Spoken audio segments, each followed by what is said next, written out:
Welcome to the DGTL Growth Podcast, where marketing leaders turn playbooks into pipeline. I'm Suze Barnes.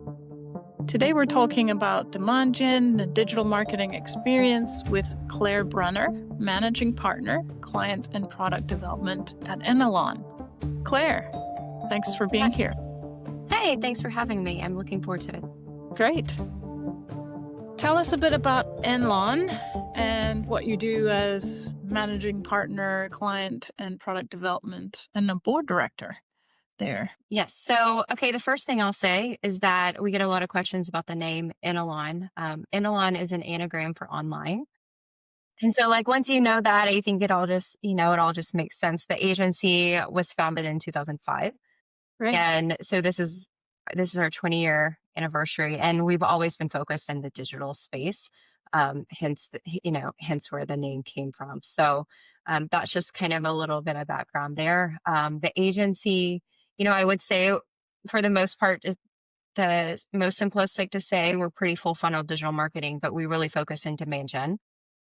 So working with clients from really understanding positioning and messaging online, really nailing down the ICP, how to best reach them and kind of build awareness and education and create that initial demand, and then bring through into the conversion side of it. So that's really from a strategic side what we do, integrate in with the CRMs and really focus and look at the opportunities and the pipeline flow and optimize that back into the marketing program. So that's what we do. From my side, I really work with our clients from strategy and planning. And then also, from a product development, it is really diving in and it's understanding where marketing is going, what the biggest needs our clients have, and then making sure that we're continuing to kind of stay ahead of that and service that. And the services that we're offering, how are we evolving them, and trying to, keep everything moving forward in that direction. Are you primarily focused on B2B, I assume? Yes, so that is our primary focus, especially within demand gen, working with B2B clients, and leveraging all of the content and the strategies surrounding that. How many people do you have on your team?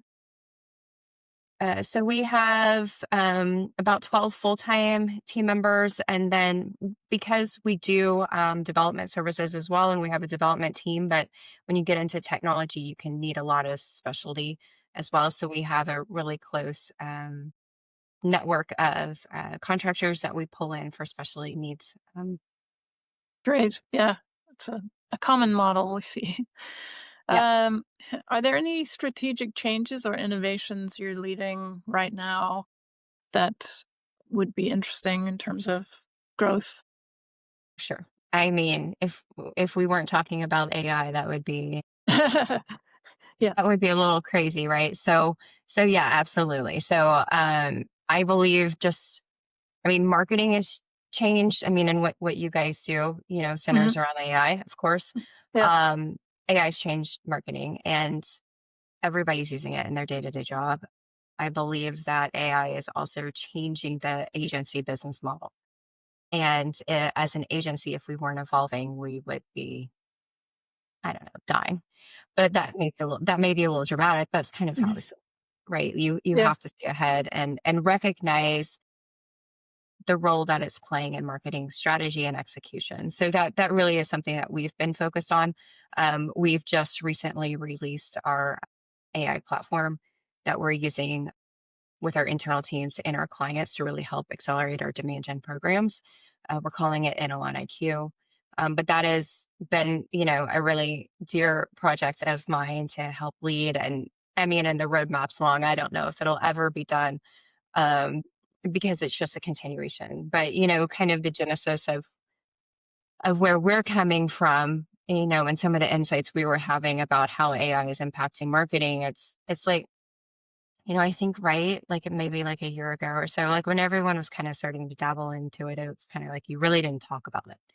You're Yeah, like, I'm exactly. using this AI tool over here, but really it's just me. Like I'm not going to tell everyone I'm cheating and using these tools, but it's just that is we're so far past that at this point, right? Hmm. Like it's totally embraced.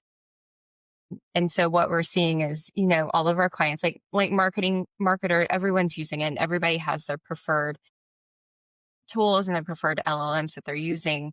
Um, but it's really cool. Like the tools get so much smarter as you use them and they really become like your personal assistant.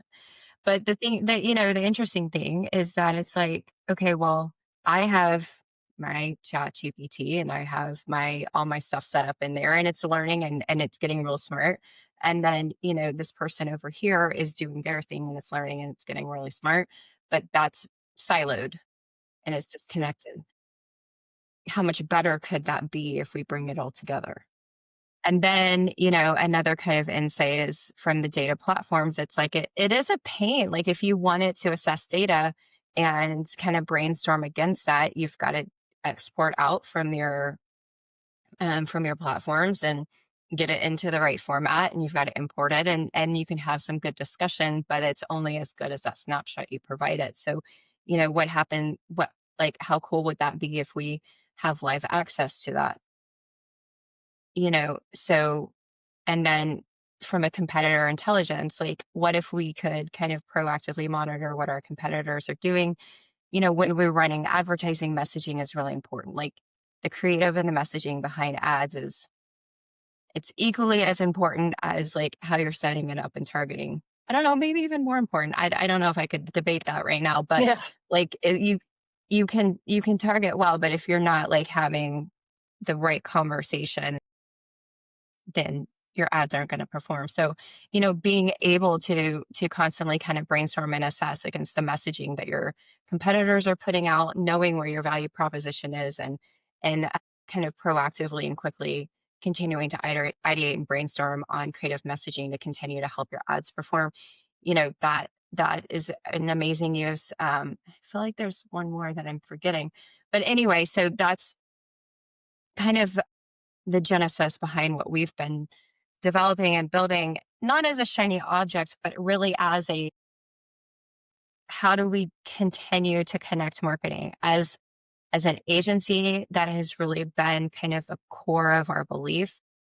It's just around connected marketing. How do we structure our teams so that they're working together around client accounts better? How do we bring data together so that we're trying to have smarter connected conversations?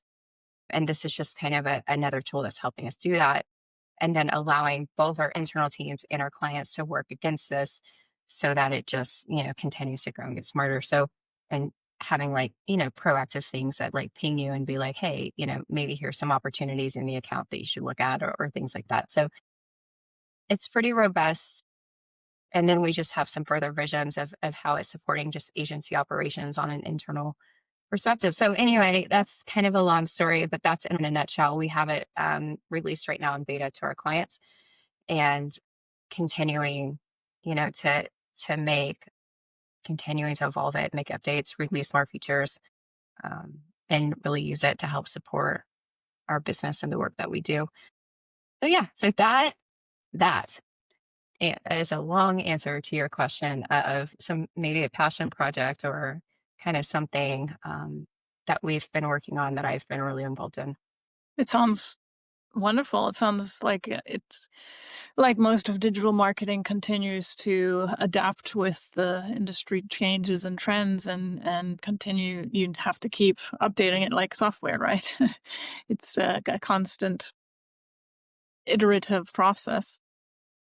It is like, I mean, I've been with the company for 15 years and I've been part owner of it for almost 10. That's crazy to say. That's really crazy to say. I'll just go with like 8 or 9 for right now. But and it's like, you have the question of like, where's the agency going to be in a year? You're like, that's great. That's a great question. Where's digital marketing going to be in a year? And so I feel like we're kind of evolving every, well, all the time, but it's like every 6 months, I feel like there's like something new, that wasn't on our radar previously. And so that's just the core. I think the foundation and the core of marketing never changes. The core of what we do never changes, but really how we're approaching it, how we're delivering it, sometimes building in new capabilities and services, but it's just, I mean, that's just what we're always going to be doing. We're always going to be continuing to evolve and push forward and become the next version of ourselves every, I don't know, every day, every 6 months, Yeah. so, or whatever. Yeah, you're constantly adding value for your clients, right? Because you're Mhm. constantly learning what's new and what's going to be more effective Yeah. than what you've been doing before. So, yeah. Are you seeing any major shifts in B2B marketing specifically? Are your clients very comfortable using AI? Are you introducing anybody to it? Is it standard practice? I think the adoption levels are different across the Hmm. board in different companies. I do think in general, the marketing industry is pretty savvy towards it. You have some clients that are more sophisticated than others, some, that are primarily using it for content generation, or you have some that are a lot deeper and like really understanding prompts and some of the cool things that you can really use it for. So I think it varies. I think companies as a whole have adopted it differently. And that is another thing we've done about our system too, is that it does not, it's more secure. So the data remains within the system itself and does not feed back into the LLMs, which is, I think some companies are still figuring out policies and how to embrace the data security side of it.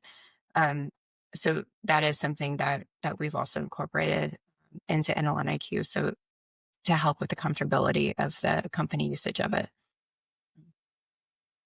But yeah. Maybe that was the third thing that you were trying to think of earlier. I do think that was, yeah, the security. Yeah. Yeah. Nice. In your business, what's working well and what's been frustrating or challenging? Yeah. I'm trying to think through that.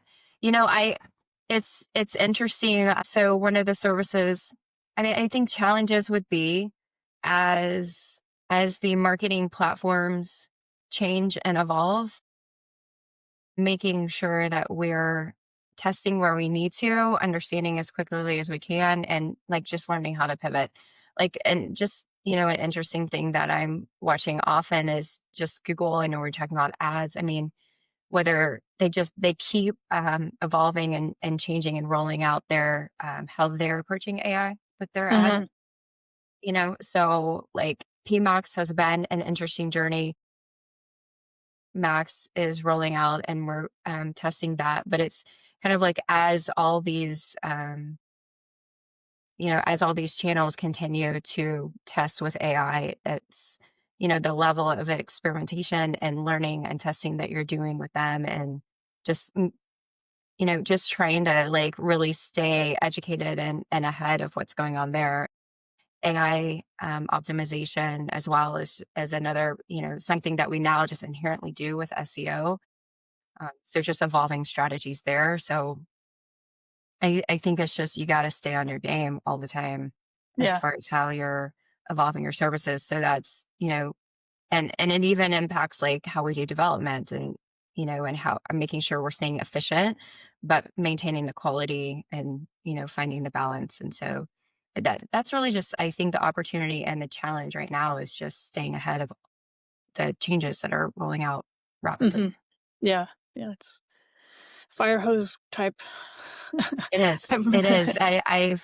It always is, but it's pretty to an extreme level right now, I think. Yeah. Yeah, for sure. To that question about where do you want to be in 6 months to a year? Do you have? I don't know. I just think we want to continue growing and we want to continue growing with our clients because we're doing smart and strategic work and providing them with the access and the things that they need that can really help propel them. So, we've been building this tool. My vision and hope is that it really helps to amplify and escalate what we're doing. We're just getting it into market, and so improving market viability. And so, the vision and the dream is that we are able to keep building that out, that it provides a ton of value to our clients, that the whole agency client experience, I believe, is evolving And so we're going to continue watching that. And, the plan is that my hope is that we're providing excellent service value and that we're kind of on the right path with that, Hmm. because it's a crystal ball moment, I think, with how you're gambling, with where you're putting your focus and how you're using your tools and how you're structuring your teams and bringing them together and servicing your clients. And we're, doing the best we can to have the right vision of where this is headed and trying to stay in front of that. So I'm hoping for a fun and successful ride through all this. Optimistic for 2026. Yeah, of course. Are you seeing more sort of desire from clients for personal connection, personal meetings? Yes. I do really miss those days, if I'm being honest. I mean, we're fully remote. Hmm. Hmm. One of the things that I live in the Phoenix area.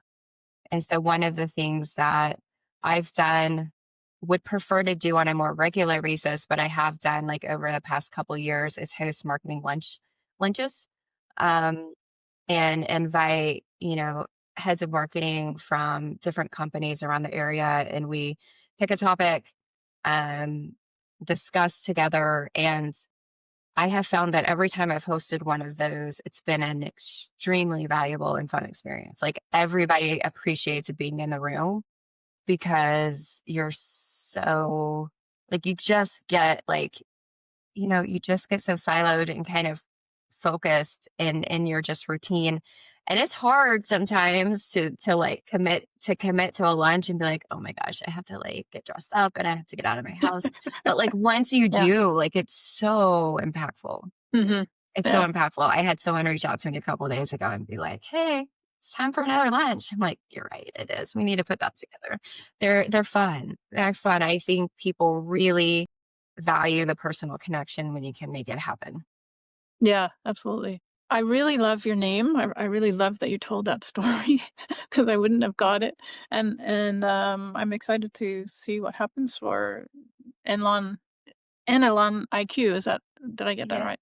Yeah. that's the product. Yeah. Yeah, it sounds really fabulous. You fun question, do you listen to any podcasts? Do you have any recommendations?